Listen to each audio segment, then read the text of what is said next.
Land. When you wish upon a star, makes no difference who you are. Each week as you enter this timeless land, one of these many worlds will open to you. Frontierland. Tall tales and true from the legendary past. Tomorrowland. Promise of things to come. Adventureland. The wonder world of nature's own realm. Fantasyland. The happiest kingdom of them all. Presenting this week.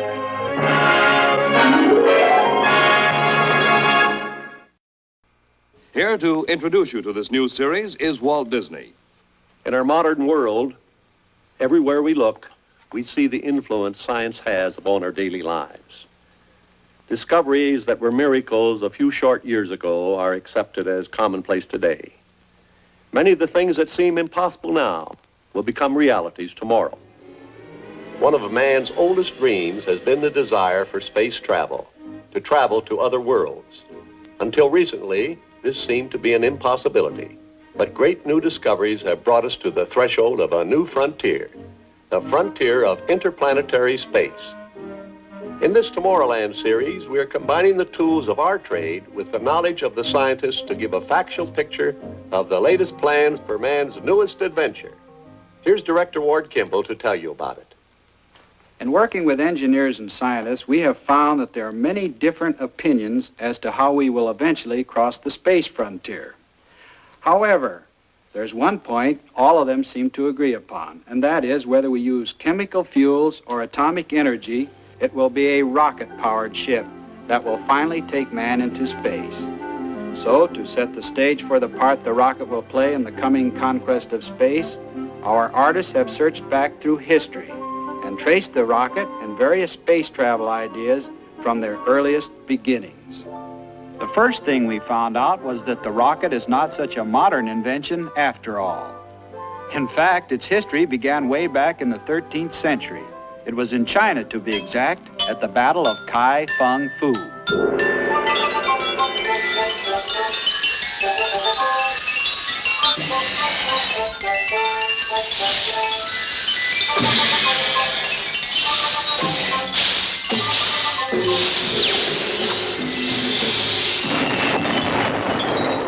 A little over 500 years later, Sir Isaac Newton explained this phenomenon by saying, "For every action force, there is always an equal but opposite reaction force." Sir Isaac's statement can best be illustrated by showing what happens to our pet dog when he sneezes. For every action, there is an opposite but equal reaction. This same principle applies when we light an ordinary skyrocket. Action, reaction. However, gunpowder is not the only propellant that demonstrates the action-reaction law. There was a time when steam was seriously considered as a means of rocket propulsion. Typifying this idea was Charles Golightly's aerial steam horse.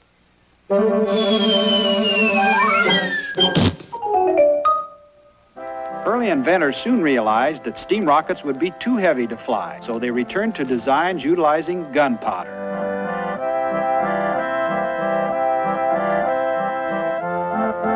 These ideas made many successful flights, on paper. In 1865, Jules Verne fired the imagination of the world with his first book on space travel. It was called From the Earth to the Moon. Mr. Verne used a very interesting device in getting his heroes to the moon. He shot them through space inside an enormous artillery projectile. It was Verne's story that inspired George Méliès to create the first space travel motion picture in 1902.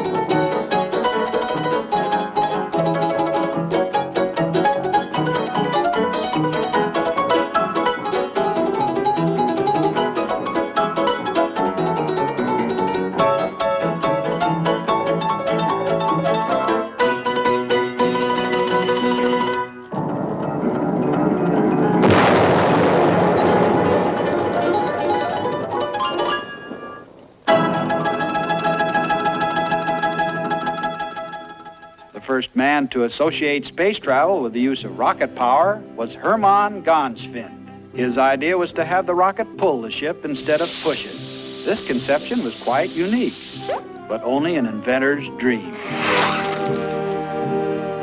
However, a few decades later, a real milestone in rocket history was passed when the American professor, Robert H. Goddard, introduced a liquid fuel rocket, which used gasoline and liquid oxygen instead of gunpowder. This small forerunner of our large present-day rockets actually rose 60 feet into a wintry New England sky. These experiments led to the founding of the American Rocket Society to advance the science of rocket propulsion. At the same time, the German professor Hermann Oberth wrote, "Theoretically, there is no limit to the size of a rocket which uses liquid fuel."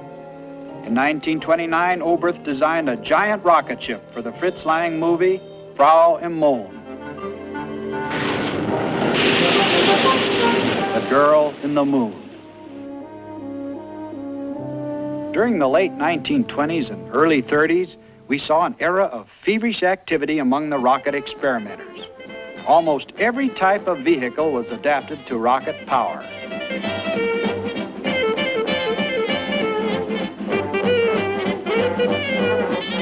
Here is the first successful flight of a rocket-powered airplane.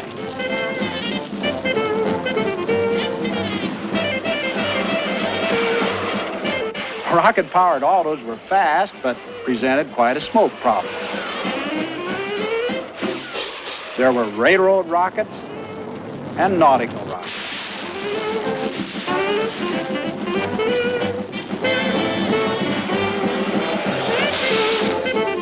Some fired and some backfired. These early attempts met with varying degrees of success.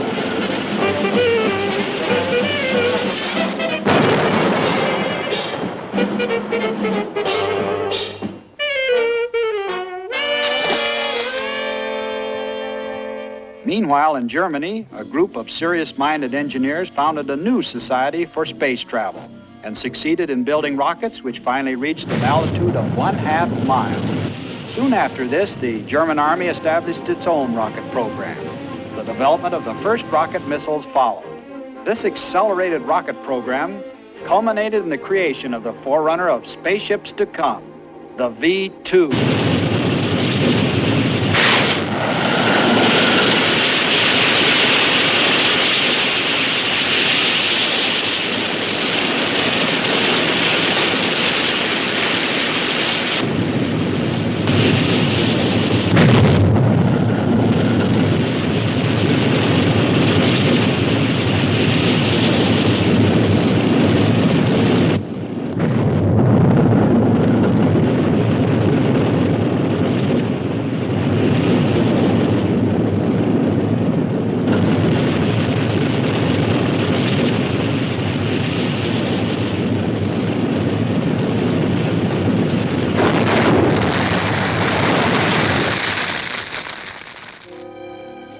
Even though there were a few mishaps, the V-2 emerged at the end of the Second World War as the most successful rocket yet devised by man.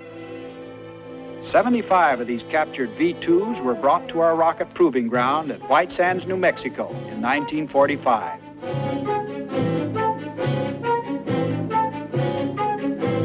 Here, exhaustive studies and test firings were made to aid us in mapping our own newly created rocket program.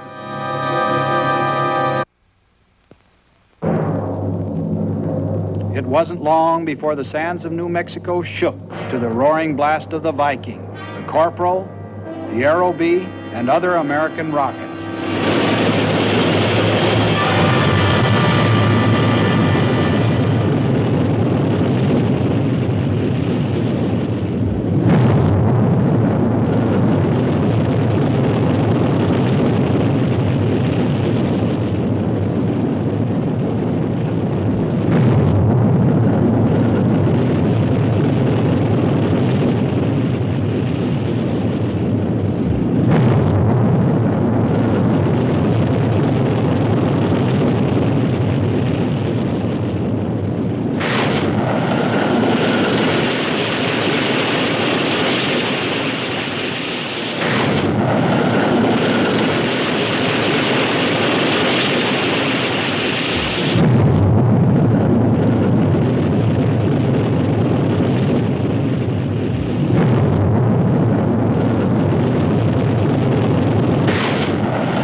A rocket firing is an awesome demonstration of tremendous power.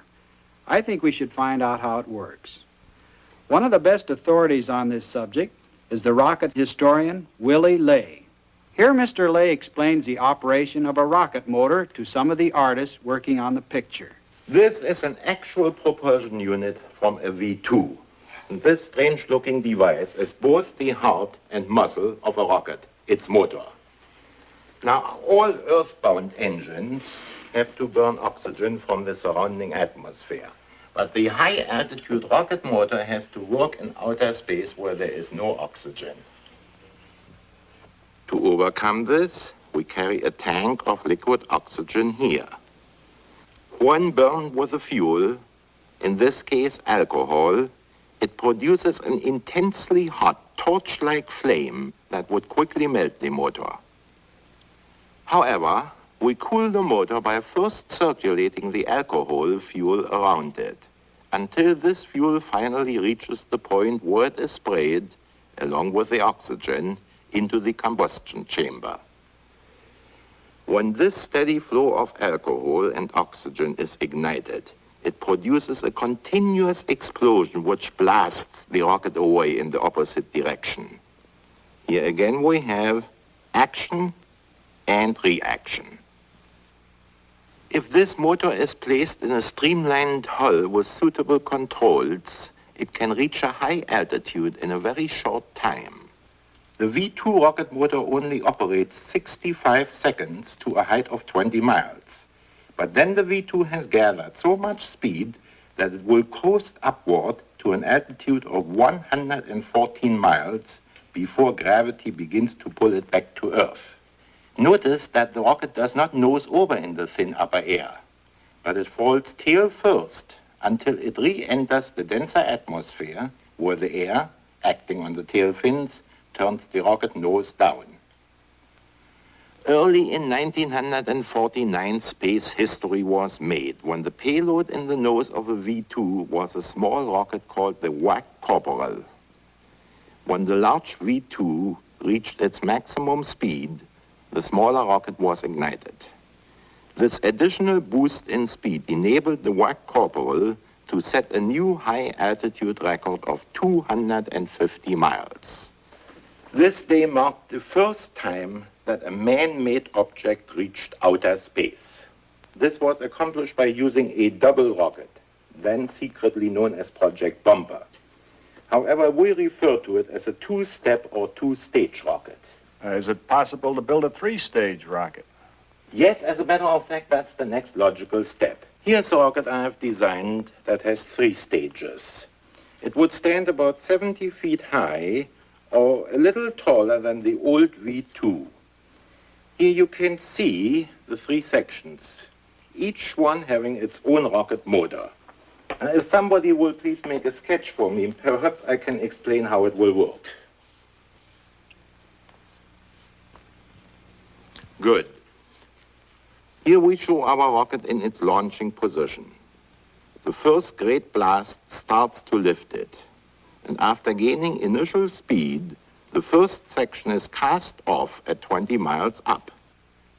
At 45 miles, the second stage is released. The third stage now fires until it reaches an altitude of 70 miles. At this point, our rocket has now attained a tremendous speed and the motor shuts off. Its forward momentum would carry it straight out into space if it were not for the Earth's gravity.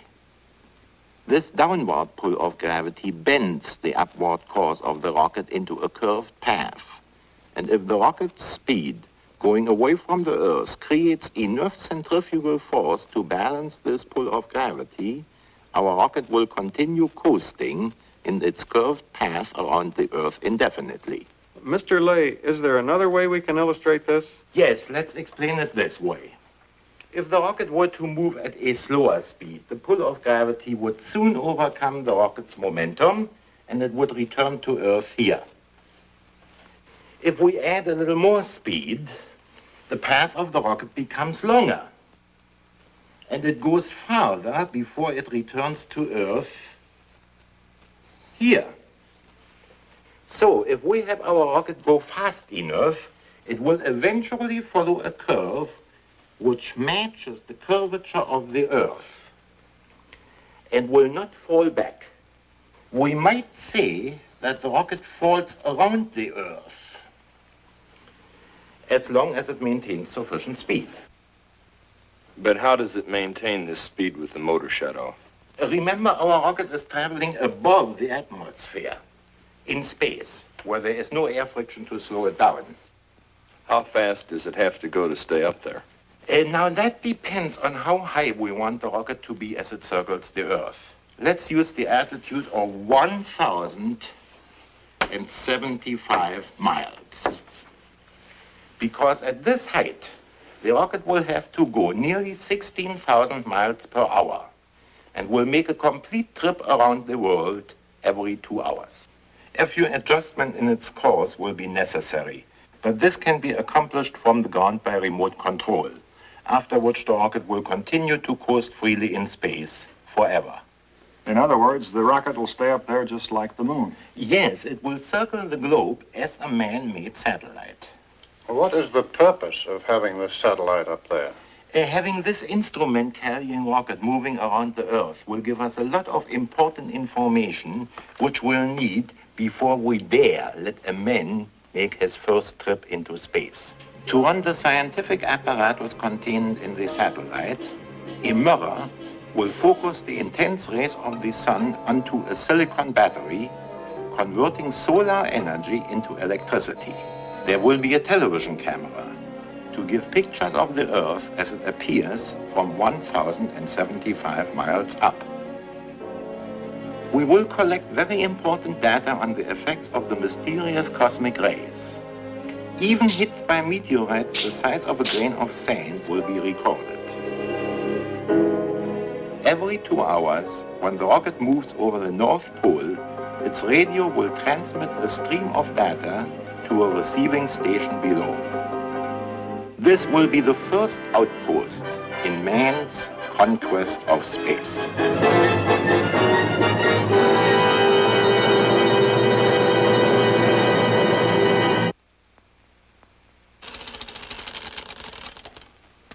One of the big question marks of future space travel will be man himself. How he will react mentally and physically to this unearthly experience is the concern of a new field of science called space medicine. Helping us illustrate this interesting problem is the scientist most noted for his pioneering work in space medicine, Dr. Heinz Haber. When man steps into his rocket ship and leaves the Earth behind, he must be well equipped to survive in the hostile realm of outer space. To portray the complex problems of space medicine, we have designed a sort of common man. A man just like you and me. We will find out what will happen to him on a trip into space. In a way, he's going to be our space guinea pig. That makes him a brand new biological species. I think we should call him Homo sapiens extraterrestrialis, or spaceman. Since he was picked at random, we cannot tell whether he will be able to tolerate the tremendous stresses to be placed upon him when the rocket ship is fired into space. He gets an inkling of these stresses when he rides in an automobile.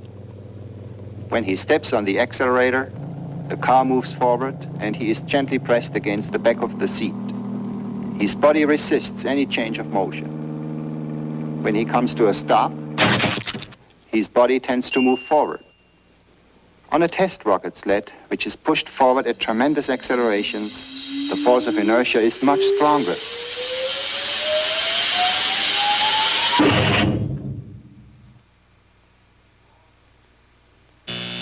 We are all familiar with centrifugal force. We duplicate this force in the laboratory by using human centrifuges. These machines artificially create on man the crushing pressure he will have to endure in a rocket takeoff from Earth.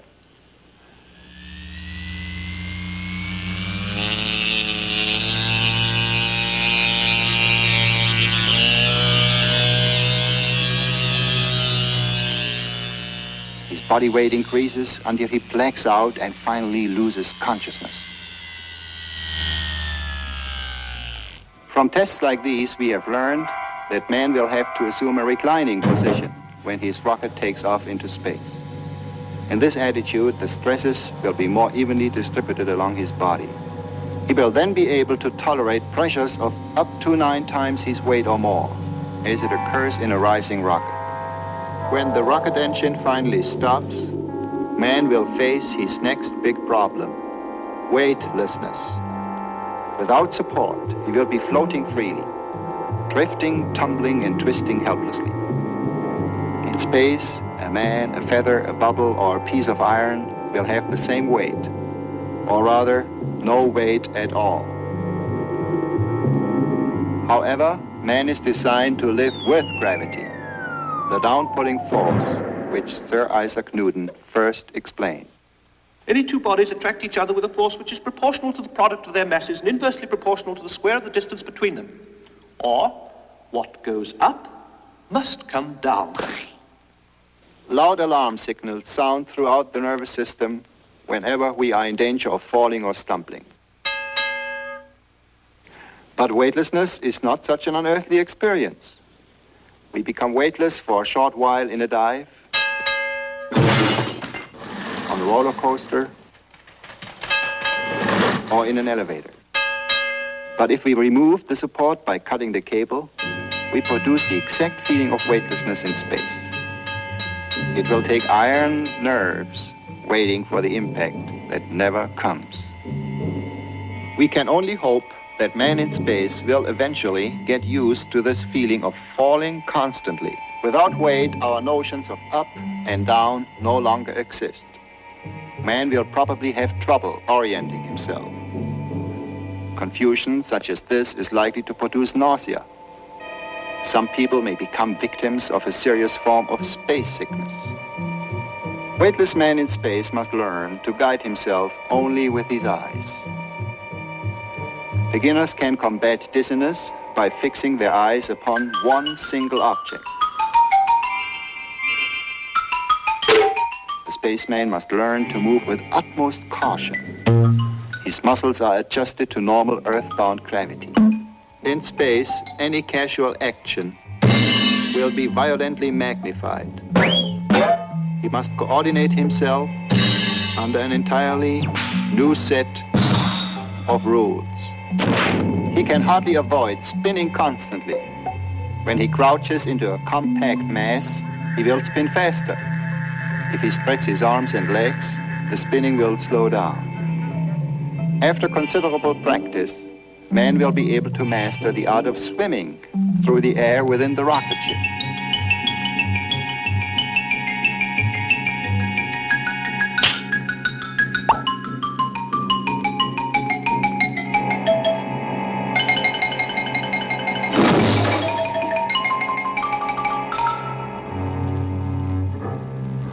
For the beginner, a web of ropes might be provided.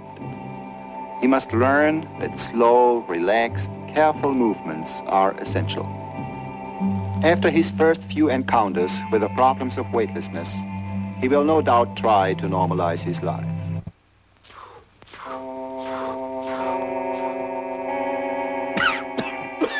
Even the air he breathes will be weightless.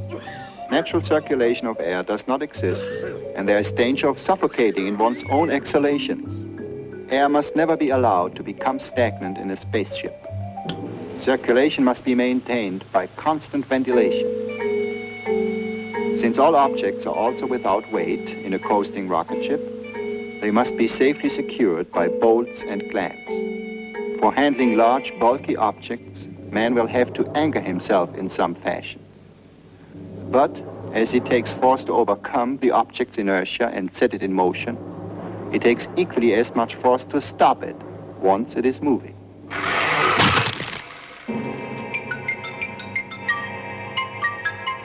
On Earth, we are not exposed to dangers from space owing to the protective layer of our atmosphere. But up there, even the hull of the ship would not shield man against the possible hazards of the mysterious cosmic rays. These tiny bullets from the infinity of space will continually penetrate everything. They may prove to be harmful to man. The most energetic of these atomic rays might feel like stings as they shoot through the body. However, there are other bullets in space that may be of still greater concern. Meteorites. These marauders of space travel at speeds up to 150,000 miles per hour. But if one should puncture the walls of the ship, our air supply would rapidly escape through the opening into the vacuum of outer space. Without protection, man could last not more than 15 seconds before losing consciousness. Also, in the intense radiation of the sun, he would soon broil on the one side and freeze on the other. In the void of space, he will have to wear a spacesuit. This specially designed outfit must be a flexible, airtight unit carrying sufficient oxygen. Featuring built-in all-purpose equipment, it will afford protection and maneuverability outside the ship. Propulsion will be by means of a small portable rocket unit. With proper manipulation of this jet device, even the most subtle movements can be made.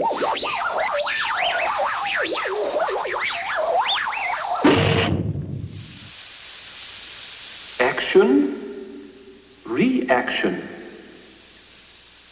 Dining under conditions of weightlessness will present new and surprising problems.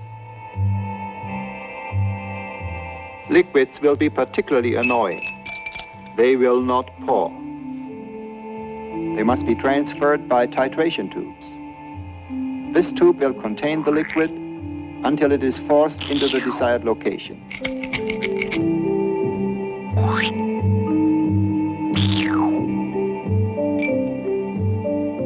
Unless liquids are kept in leak-proof containers, they will escape and float in ball shapes around the cabin, finally coating all surfaces with a wet film.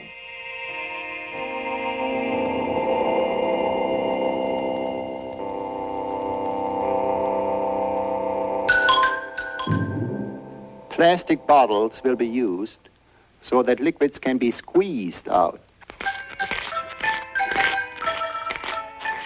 Food will be cooked in closed containers by radio frequency short wave.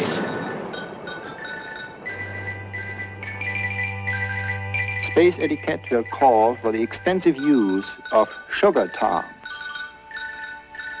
Man can overindulge in space, but he will never be overweight. To relieve the inevitable tensions of space travel, we must provide suitable recreation. A game of three-dimensional pool could be particularly relaxing.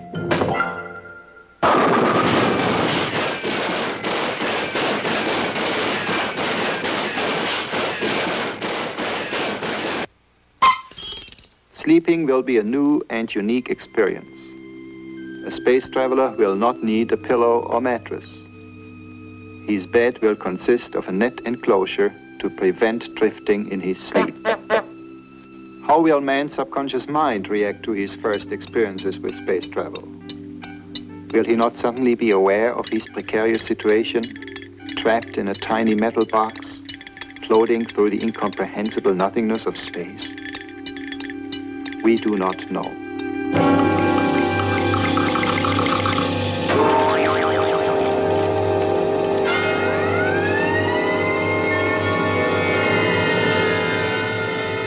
We must plan intelligently if these pioneers of space are to survive and return to Earth safely. The conquest of space will depend to a great degree on the research and findings of this important new field of science, space medicine.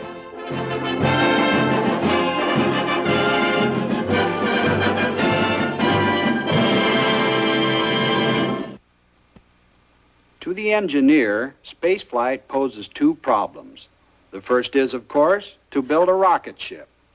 The second, and no less important, is to prepare and train the men who are to fly the future rocket ships and to provide suitable working conditions that will enable them to survive in space. To help show you what is being done to solve these problems, we have called upon one of the foremost exponents of space travel, Dr. Wernher von Braun, who is at present the chief of the Guided Missile Division of the Army's Rocket Center at Redstone Arsenal. He was also overall director of the development of the original V-2 rocket. The training methods for future space flight and the special equipment needed for survival are much like those of present high-altitude flying. And the experiments we are making today are helping us to solve the more complex problems to come. Take the present-day pressurized flying suit, for example. It has been designed for use at extremely high altitudes and is a forerunner of the suits we will wear when we make that trip to the moon. To give you an idea of how engineers and medical men are working hand in hand, here are a few examples of the research that's being conducted at this time. This pressure suit is being worn in a test chamber where the air pressure can be dropped suddenly. Notice that the water boils at this low pressure, even though it is only at normal body temperature. Blood would be the same without the protection of the suit. In other tests, without the suit, where the drop in air pressure is less severe, we see that the body still reacts violently to a sudden decrease in pressure. Lieutenant Colonel John P. Stapp of the United States Air Force has subjected himself to the tremendous forces of a rocket sled that reaches a speed of over 632 miles per hour. The sled stops so quickly that Colonel Stapp's body becomes 35 times heavier than normal. From these tests, we have learned that man can take much greater acceleration forces than crew members of a rocket ship will undergo on a takeoff. Today's aircraft are so fast and so complicated that it has already become routine to train the crews on the ground without risking lives or equipment. This is done with a device called a flight simulator. Here the crews experience all the sensations of an extended flight. The crews of future rocket ships will train much the same way. We will use a simulator on a centrifuge and employ an astrosphere to train the celestial navigators for our coming space flights. Now here's a model of my design for a 4-stage orbital rocket ship. Compared to the unmanned instrument rocket, it is quite large. But the overall size and weight of the rocket is mainly determined by the 11 tons weight of this top section.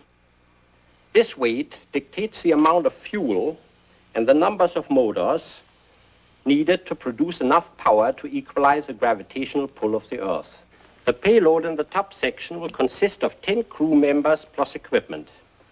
Notice the wings, small rocket motor, and landing gears. This is a section that must ultimately return the men to the Earth safely. To produce the energy needed to hurl this stage into the orbit, we need these 3 additional rocket-powered sections. Here we have a cutaway drawing of our rocket showing the location of the fuel and the motors of each section. The first stage carries 1,060 tons of fuel, and its 29 motors will lift the entire weight of the ship vertically off the ground. The second stage has 8 motors and carries 155 tons of fuel. It will be dropped when its speed has reached 14,300 miles per hour.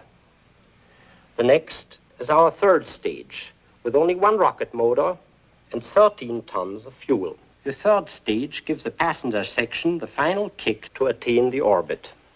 It will not be separated from the passenger section until just before the return flight. The third stage will be left in space, and a very small motor in the winged fourth stage will return the ship to the atmosphere so it can glide back to the base. If we were to start today on an organized and well-supported space program, I believe a practical passenger rocket could be built and tested within 10 years.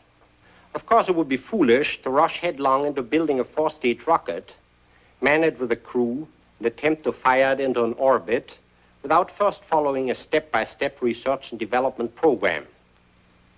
Let's illustrate this with the help of a few pictures. First, we would design and build the 4th stage.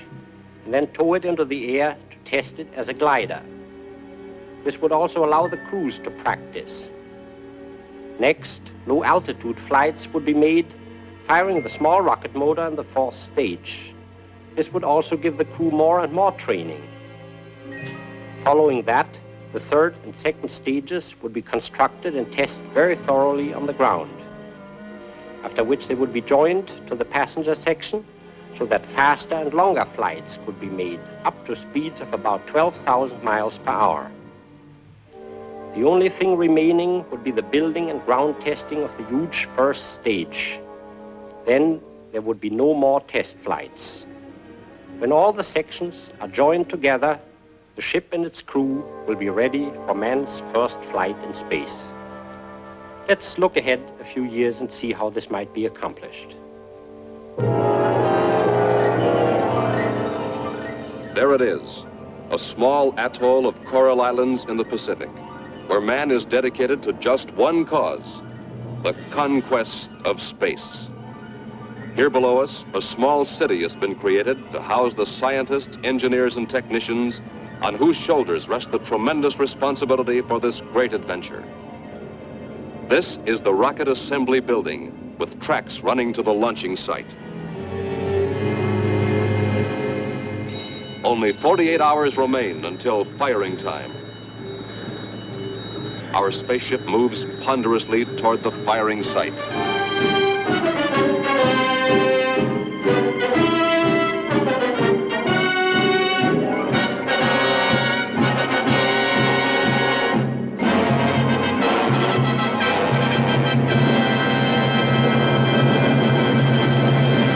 After the ship is securely anchored over the blast tunnel, the elevator spar is raised into place for the final pre-flight check and fueling.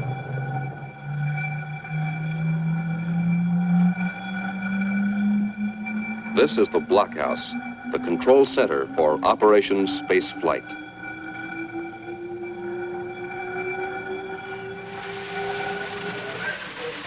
Here, the oscilloscopes, radar scopes, computers, and tracking devices are the brain and nervous system for the rocket.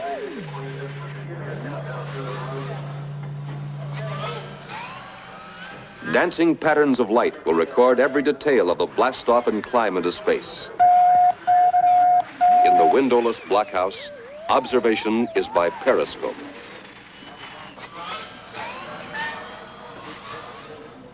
Through a system of worldwide radar stations, electronic eyes will always be focused on the rocket as it orbits around the globe every 2 hours. The tracking radars report ready and are standing by.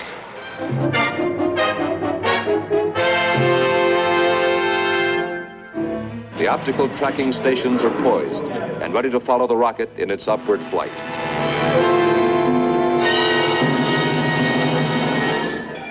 As 0 hour approaches, the painstaking work of the checkout crew continues. The ship and every piece of its equipment is being checked and rechecked. Blackout, can you hear me? Will you give me that stage 2 separation signal again? Okay now, over. Now swivel motor, stage 3 to pitch right. Okay, now give me the left. Attention all personnel. It is now X minus 2 hours. Fueling crew, take your stations. Safety area will be cleared by all personnel. In the pits, the required quantity of fuel is preset. The pumps will deliver 1,230 tons of hydrazine and red fuming nitric acid into the tanks of the waiting rocket. It is now X minus 20 minutes. Flight crew, report aboard rocket. Flight crew, report aboard rocket.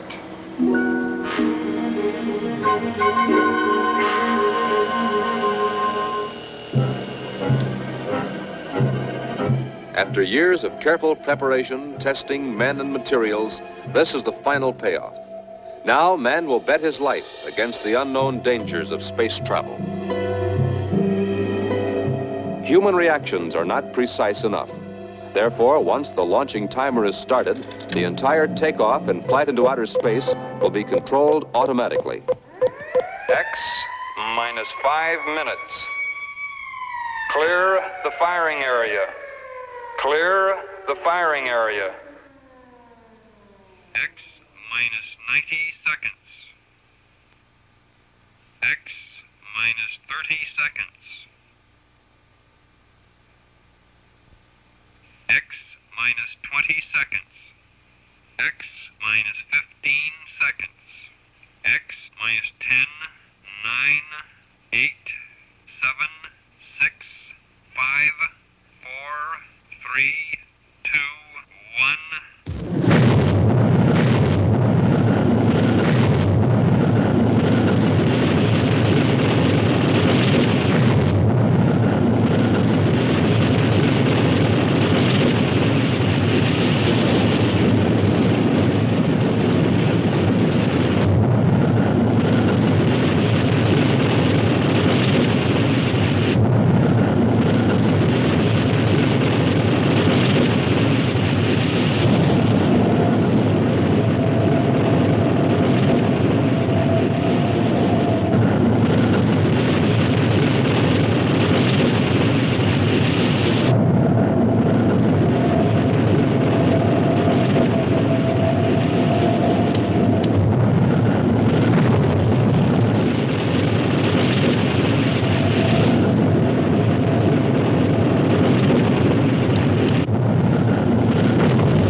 The total firing time has been 5 minutes.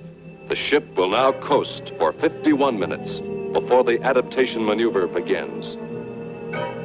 At over 60 miles above the Earth, the crew members experience the sensation of weightlessness for the first time. Blockhouse to XR1. Your cutoff altitude is 63.9 miles. Distance from launching pad, 705 miles.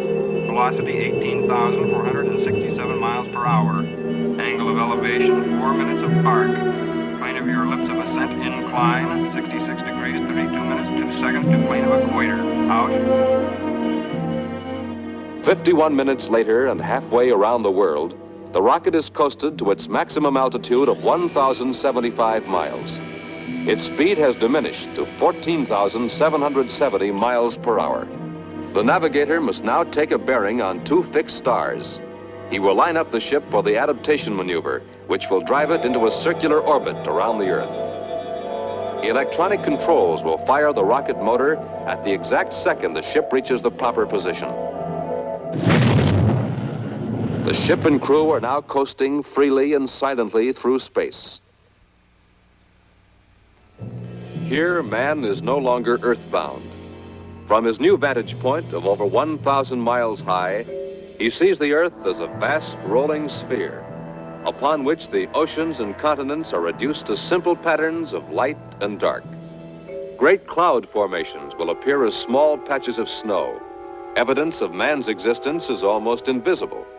Large cities can be seen only with the aid of powerful optical equipment. Meteorologists will make studies for long-range weather forecasting. The science of astrophysics will welcome the clear views of our moon and planets, unhampered by atmospheric disturbances.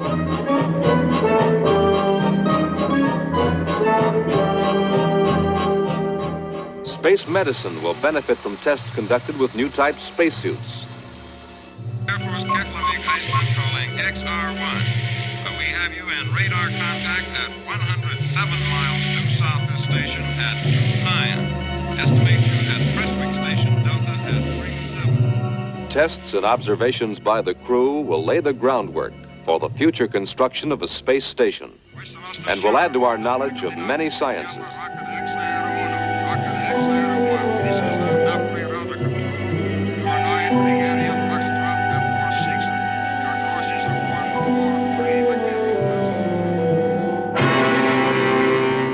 Rocket approaching from 3 o'clock high. At a pre-calculated time, the rocket's path will cross that of the instrument carrier, sent into space a few years before.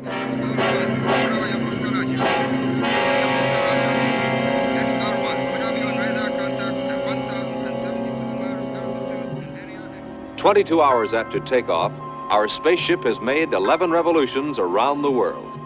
It is now time to make the return trip. The engineer releases the third stage. It'll be left circling in space. All tests are now concluded.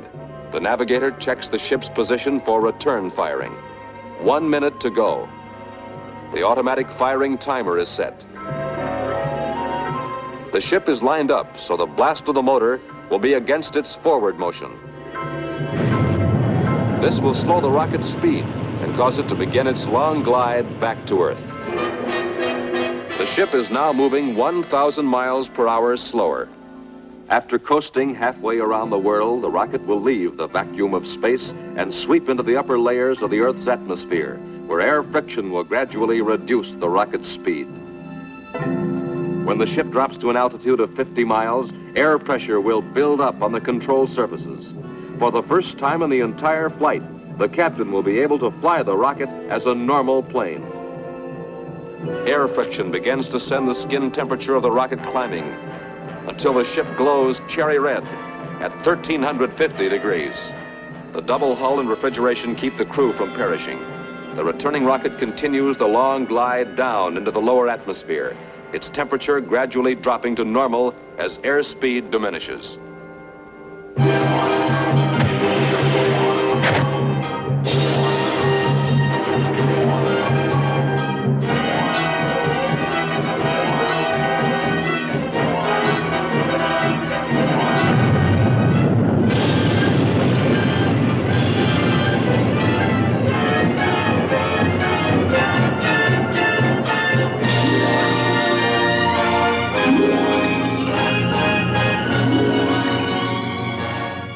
Mission completed. Man has taken his first great stride forward in the conquest of space. His next goal will be the exploration of the moon, then the planets and the infinite universe beyond.